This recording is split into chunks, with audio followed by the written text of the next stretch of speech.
اعوذ باللہ من الشیطان الرجیم بسم اللہ الرحمن الرحیم الحمد للہ رب العالمین الصلاۃ والسلام علی سید الانام محمد وآلہ البررۃ الکرام اللہم صلی علی محمد وعجل فرجہم.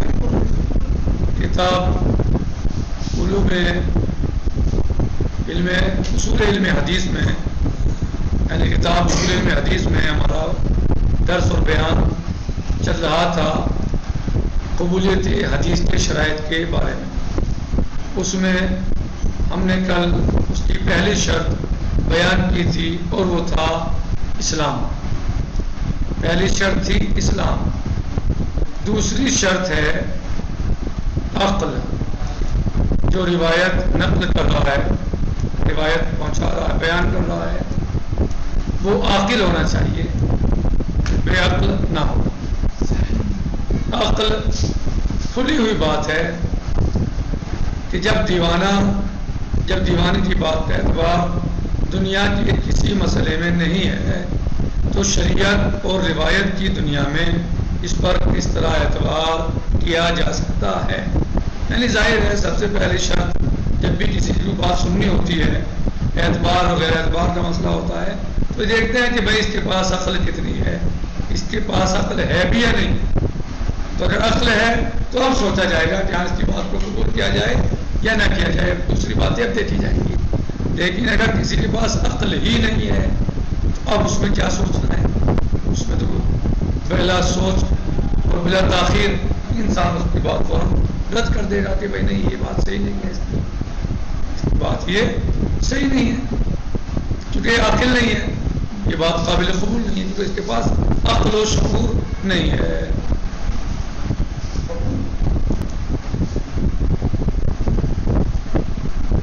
یہ ایک عقلی مسئلہ ہے جس پر تمام عقلاء عالم کا اتفاق ہے. تمام عقلاء عالم کے اس بات پر اتفاق ہے، اس بات پر کہ عقل ہونی چاہیے.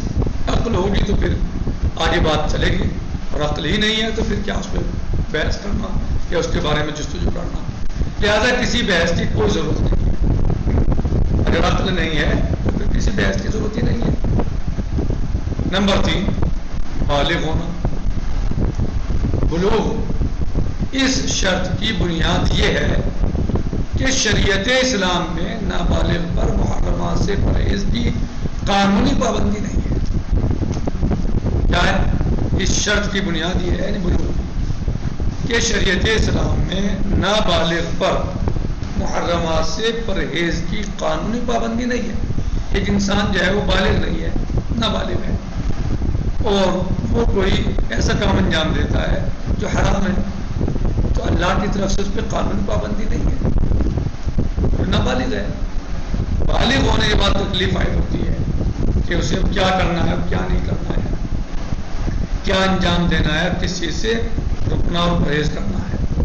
لہذا یہ اندیشہ بہرحال رہتا ہے کہ وہ قصدن بھی غلط بیانی سے کام لے سکتا ہے. غیر بالغ عمدن بھی وہ غلط بیانی سے کام لے سکتا ہے کہ اس سے کوئی پوچھ تاچھ نہیں ہے. اور ایسی صورت میں روایت پر اعتبار کرنا بھی عقل و شعور کی نابالغی کی علامت ہو جائے گا. البتہ اگر کسی مقام پر انسان کو خارجی قرائن سے یقین حاصل ہو جائے تو اس کا مسئلہ الگ ہے. خارجی قرائن ہیں پائے جاتے ہیں اس کے ساتھ تو وہ مسئلہ ہے. طفل غیر معید کی روایت کا یوں بھی اعتبار نہیں کیا جا سکتا ہے کہ اسے اچھے برے کا امتیاز بھی نہیں ہے. غیر معید جسے تمیز نہ ہو اچھے برے، لہذا اس کی بات کو قابل اعتبار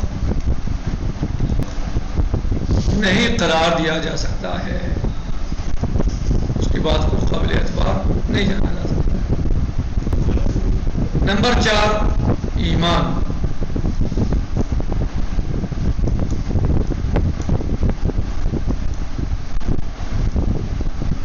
عام طور سے علماء عالم نے اس شرط کو بھی ضروری قرار دیا ہے اور غیر مومن غیر اثنا عشری کے روایات کو ناقابل اعتبار تصور کیا ہے. لیکن شیخ توسی رضوان اللہ تعالیٰ علیہ نے اس نظریے سے اختلاف کیا ہے، اور انہوں نے فرمایا ہے کہ اگر غیر مومن ائمہ معصوم علیہ السلام سے روایت نقل کرے اور اس کے مقابلے میں کسی مومن کی روایت نہ ہو تو اس کی روایت پر عمل کیا جا سکتا ہے۔ کہ فساد عقیدے کا مطلب صرف یہی نہیں ہوتا ہے کہ انسان ہمیشہ جھوٹ بولتا رہے اور اس کی کسی بات کا اعتبار نہ کیا جائے، اور عملی طور سے بھی علماء اعلام نے حفص بن غیاث بن قلوب، نوح بن دراج اور سکونی کی روایات پر عمل کیا ہے جنہیں ان افراد نے اہم طریقے سے نقل کیا ہے۔ اور اس کے علاوہ عبداللہ بن بکیر جیسے فتحی اور سما بن مہران، علی بن حمزہ، عثمان بن عیسیٰ، بنی فضال، بنی سماع جیسے افراد کے روایات پر عمل کیا ہے، جبکہ ان میں سے کوئی بھی اثناعشری شیعہ نہیں تھا۔ عبداللہ بن بکیر فتحی مذہب تھے، سما بن مہران، علی بن حمزہ بطائنی، عثمان بن عیسیٰ، علی بنی فضال، بنی سماع اثناعشری نہیں تھے۔ عدالت نمبر 5، عدالت کا مفہوم یہ ہے کہ انسان کے نفس میں ایسی پاکیزگی پائی جاتی ہو کہ واجبات کے چھوڑنے یا حرام کے انجام دینے کی جرات نہ کر سکے۔ اس شرط کی ضرورت پر تقریباً تمام علماء اعلام پہ اتفاق ہے۔ اس پر عدالت کا مفہوم یہ ہے کہ انسان کے نفس میں ایسی پاکیزگی پائی جاتی ہو کہ واجبات کے چھوڑنے یا حرام کے انجام دینے کی جرات نہ کر سکے۔ اس شرط کی ضرورت پر تقریباً تمام علماء اعلام کا اتفاق ہے، اور اس کا استفادہ آیت نبوی سے بھی کیا گیا ہے کہ فاسق کے روایات پر عمل کرنے کے لیے تحقیق ضروری ہے، لہذا اس کا کھلا ہوا مفہوم یہ ہے کہ بغیر تحقیق عمل کرنے کے لیے راوی کا عادل ہونا ضروری ہے، ورنہ اس کی روایت کی تحقیق بھی ضروری ہو جائے گی۔ شیخ طوسی رضوان اللہ تعالیٰ علیہ نے اس مقام پر بھی عام علماء کرام سے اختلاف کیا ہے، اور ان کا مسلک یہ ہے کہ اگر راوی جھوٹ سے پرہیز کرتا ہے اور اس سلسلے میں قابل اعتبار ہے، صرف جھوٹ سے، اور اس سلسلے میں اگر قابل اعتبار ہے، یہ جھوٹ نہیں بولتا،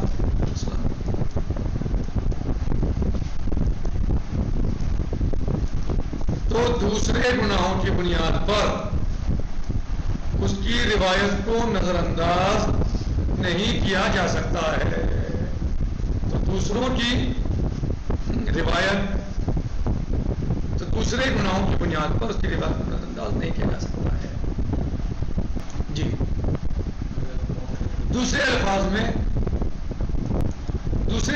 روایت کا تعلق بیان سے ہے، سارے کردار سے نہیں ہے، لہذا اگر کسی شخص کے بارے میں یہ طے شدہ ہے کہ جھوٹ نہیں بولتا ہے، اگرچہ نامعلوم پر نظر کرتا ہے، تو اس کی روایت کو قبول کر لینے میں کوئی غرض نہیں ہے، بشرطے کہ اس طے شدہ کے بارے میں یہ نہ کہا جائے کہ اس طرح روایت کے معصوم سے صادر ہونے کا یقین و اطمینان ہو جاتا ہے، اور یقین و اطمینان بہرحال حجت ہے، اس کا زیر نظر موضوع سے کوئی تعلق نہیں ہے۔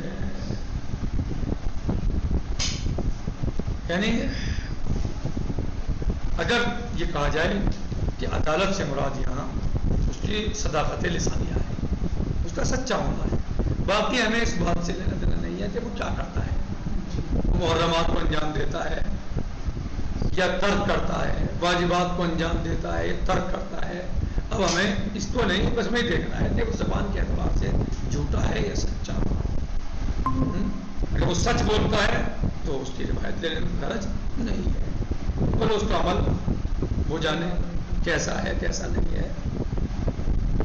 صحیح، ہاں، تو اس طریقے سے یعنی یہ نظریہ ہے، شیخ طوسی نے اس نظریے کو مثلا پیش کیا ہے، یہ شیخ طوسی کا نظریہ ہے جو عام علماء کرام سے مختلف ہو رہے ہیں، یعنی عام علماء کا نظریہ یہ نہیں ہے، شیخ طوسی کا نظریہ تمام یعنی عام علماء سے، اکثر علماء سے کہا جائے عام علماء سے الگ ہے۔ نکتفی بہذا المقدار، باقی انشاءاللہ فی الدرس القادم، والحمد للہ رب العالمین۔ السلام علیکم ورحمۃ اللہ اللہ وبرکاتہ. فی امان اللہ. خدا حافظ.